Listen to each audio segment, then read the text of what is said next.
good afternoon. Yan po ang Maynila ngayon. Di ba ang linis?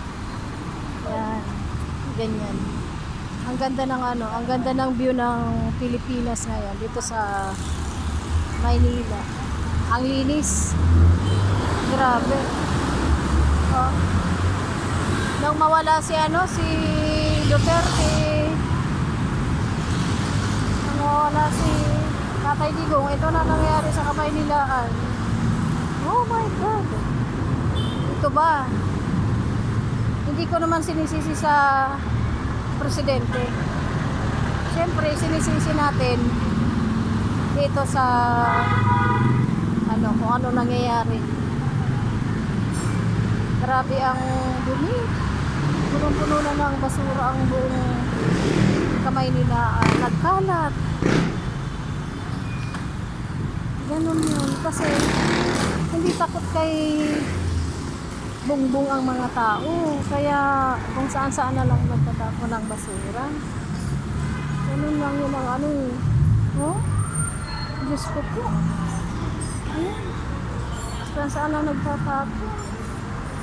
Wala na silang pakialam. Samantalang dati, takot na takot sila na takot na takot sila sa ni Duterte. Ngayon batas ni Duterte kinakatakutan.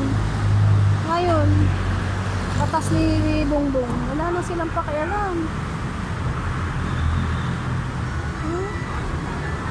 My God.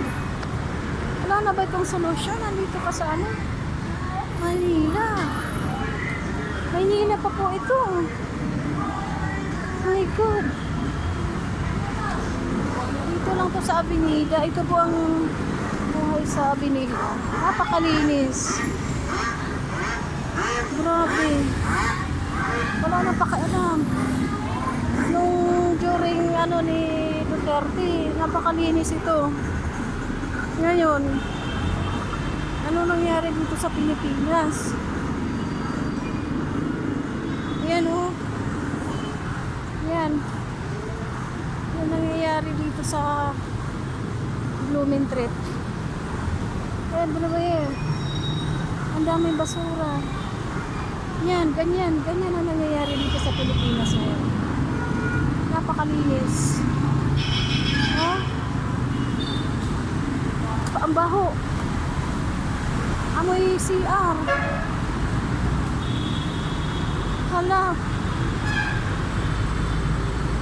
Kailangan na talaga ng tuta ng pagbabago. Nawala lang si Tatay Digong. Ito, balik na ang basura dito sa Pilipinas. Paano na? Kung ang mamumuno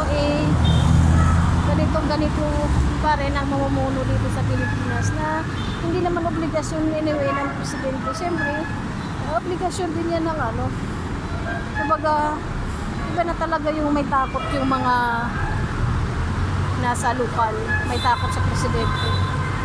Wala nakikita ako lang mga ganitong sitwasyon dati nung during Marcos. Ngayon ito na, sumambulat yung ganitong sitwasyon na pagkadami-dumi dito sa Pilipinas na wala na talagang ang Pilipinas. Kawawa naman. Hindi naman po sinasabi na si Bongbong ang maglinis dito. Siyempre, din yan ng mga leader. Ibig sabihin lang na walang takot sila sa leader ng Pilipinas. Kasi hindi naman magkakaganyan yan yung may takot sila. Kaya kailangan na talaga ng matapang na mamumuno sa ating bayan. Tulad ng ganito na nangyayari, parang na ang Pilipinas. Kahit saan, ito lang, 10 lang po yan. 10 lang po yan, yung mga basura na yan dito sa Blumentritt. Buong pa yan, karating pa kayo doon sa bandang Quiapo o kung saan pang dito sa Kamaynilaan. Ganyan po ang tsura. Wala talagang pagbabago hanggat itong nangyayari na ano,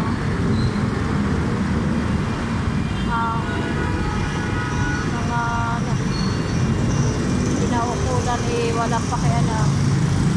Dahil hindi nga takot sa ano, mga nangyayari. Hindi tatakot na baka magalit yung presidente o something na ano. Hindi, kasalanan dito ng mga local officials walang pakialam sa kapaligiran. Ito po isang po lamang. Kung ating pong maano ang ano, doon pa dito, doon po sa mga ano, kahit bandang Makati.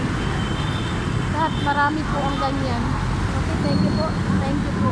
At ako'y dismayado sa nangyari dito sa Pilipinas. Grabe na, baboy na Pilipinas. Wala ka na makikita malinis. Thank you po, and good afternoon.